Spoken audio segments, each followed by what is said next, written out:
For more than 40 years, it was kept hidden away, with fear that releasing it would disrupt the world in no small way.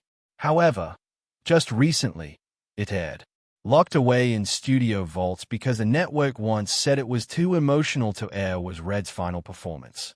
But it wasn't just a performance. It felt like he turned the camera into a confession booth, opening up about family tragedies, career secrets, and personal failures. How dark were the things he revealed, and why were they kept hidden till now? Join us in this video as we open up what Red Skelton revealed that threw the world into an emotional turmoil.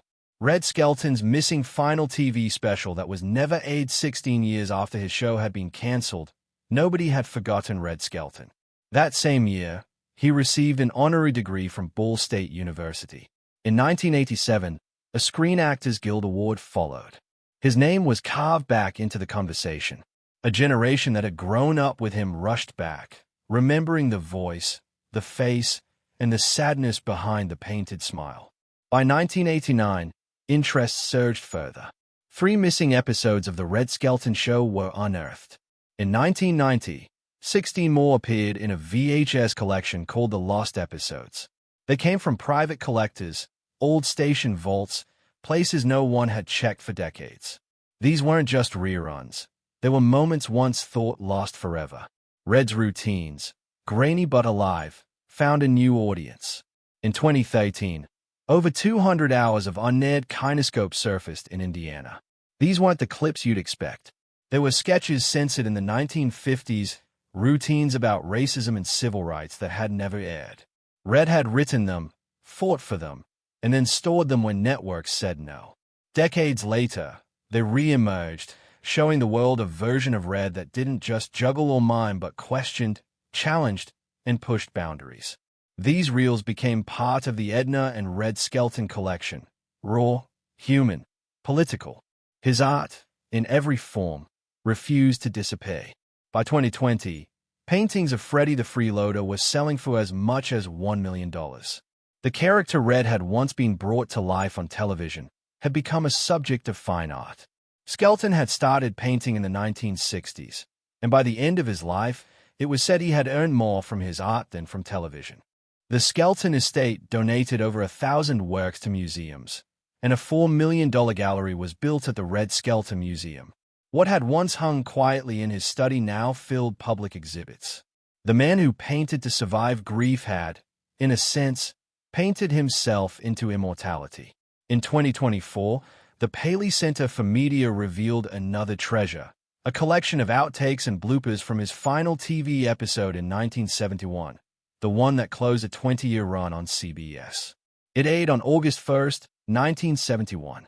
The footage showed something far more intimate than the polished show, the laughter behind the scenes with Carol Burnett, missed lines, crew members cracking up, Red caught off guard in moments of genuine emotion. It was footage he never expected would see the light of day and became central to upcoming retrospectives. Then came the most haunting release of all. In October 2024, Tubi streamed Red Skelton, the Farewell Specials, Uncensored Edition. In its first week, it drew more than 2 million viewers. These clips were from his 1981 to 1982 specials, most of it never aired before. Yet, one scene stood out, a 4 to 5 minute version of Freddy the Freeloader's Christmas dinner that included deleted material from Skelton's own tapes. It wasn't just acting. Red was crying. Monologues flowed beyond the script. He spoke directly to the camera like it was a confessional, revealing stories about his father, Joe Skelton, who had died under a circus tent in 1912, just 1 month before Red was born. He spoke of Richard Jr., lost in 1984, and admitted he had never truly healed from that grief. Some viewers had to stop watching.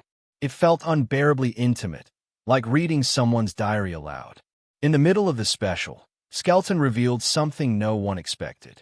At 16, he had spent 4 months with the Hagenbeck Wallace Circus in 1929.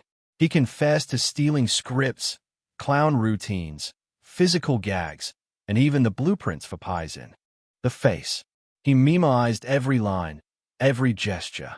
Through tears, he laughed and said, "If I hadn't pinched those scripts, I'd still be selling soap on the streets." The footage had been painstakingly restored in 4K. Every subtle twitch of his face, every tiny hand movement in his pantomimes was preserved. The restoration team worked for over a year, cleaning each frame and stabilizing every shot. What had once been dusty and dim became crisp, vivid, unforgettable. Red Skelton's specials landed in Tubi's top 10.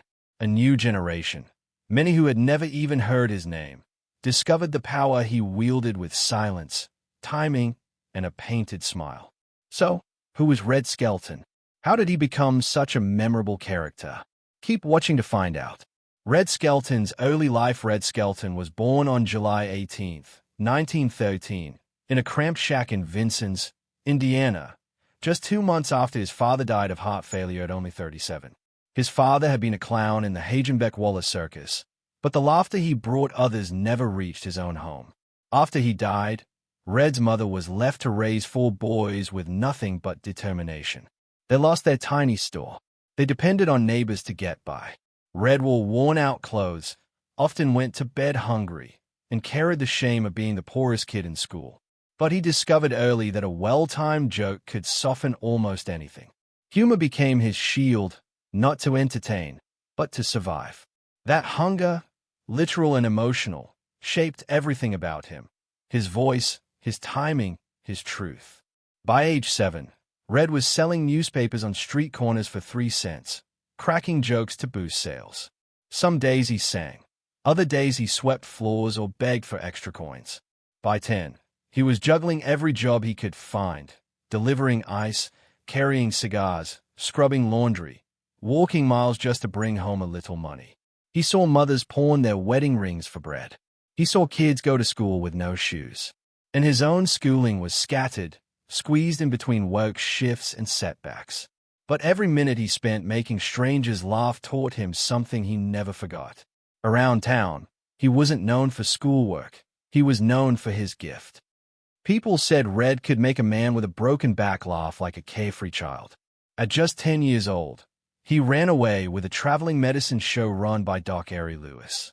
That summer, he earned $10 a week selling bottles of fake miracle cures. He slept in barns and wagons, barely 8 years old in spirit, but he sent every penny home to his mother. One night, he slipped on stage and shattered a whole case of glass. The crowd roared with laughter. Red realized then that even accidents could turn into magic if you embraced them. He stayed with the medicine show for 4 years, learning tricks, jokes, accents, juggling, pantomime, and skills that would stay with him for life. He learned how to be poor without growing bitter, how to perform without applause, and how to laugh even when nothing was funny. What kept the little Skelton going? Why did he bother to even try? Let's see. Red Skelton's biggest motivation. Red never knew his father. All he had was stories of a man smeared in grease paint and exhaustion, a clown who brought joy to the world but died young from a life that demanded more than it gave. Red held on to those stories like scripture. Every circus tent he passed, every dressing room mirror he stared into, he searched for a father he had never touched. When the nights were cold and the laughter had faded, that ache never left. He once admitted that his comedy was simply his way of trying to replace what had always been missing at home. That wound shaped everything he became. At 15, he dropped out of school. He left with $1.35 in his pocket and a vague promise from a burlesque comic in Chicago. Hitchhiking out of Vincennes, he carried a small suitcase, a fragile dream, and the memory of his mother's quiet nod telling him to go. She never tried to stop him. She understood something most parents never do. Some kids don't run away. They run towards something, because they already know what it feels like to be left behind. Red took every job he could find. Circuses, nightclubs, backrooms, sidewalks. He worked his way through the Great Depression like a man trying to outrun time itself. By 16, he was touring with the Hagenbeck-Wallace circus, the same circus his father had once walked. He didn't just belong under the big top. He inhaled it. The sawdust, the sweat, the trembling hush before a punchline landed. That was where Red stopped being just funny. That was where he became real. He soon joined a silent vaudeville act called the Merry Mutes as a drummer. At 16, he wasn't allowed to speak on stage, so he did everything else. He mimed, danced, squinted, slipped, stumbled. He imitated animals, actors, and heartbreak. He earned $5 a week, but what he learned was priceless. He discovered the weight of silence, the power of a look, the truth hidden inside a stumble. His face became a map of everything he had never been able to say as a child. He learned how to make people feel without saying a word. By 1931, he and Bud Jones added dialogue to their act. Red's Clark Gable impressions left crowds howling, and they were soon making $75 a week, an impossible amount during the Depression. Then Bud cheated him, and the act collapsed. Red was devastated. He didn't just lose a job. He lost a rhythm, a sense of direction. He dove into whatever work he could find, dance marathons, walkathons, anything that paid. It was heartbreak on stage and off. Was his life going to change soon? How? Keep watching to find out. Red Skelton's marital life and rise to the limelight in the ruins of that breakup. He met Edna Stillwell, a sharp-witted theater usher who could craft a punchline sharper than most men on the radio. She believed in him before the world did. They married in 1934. She was 13. He was 21. But Edna wasn't just a partner. She was the brains behind the operation. She had a mind for business and a pen that could slice straight to a punchline.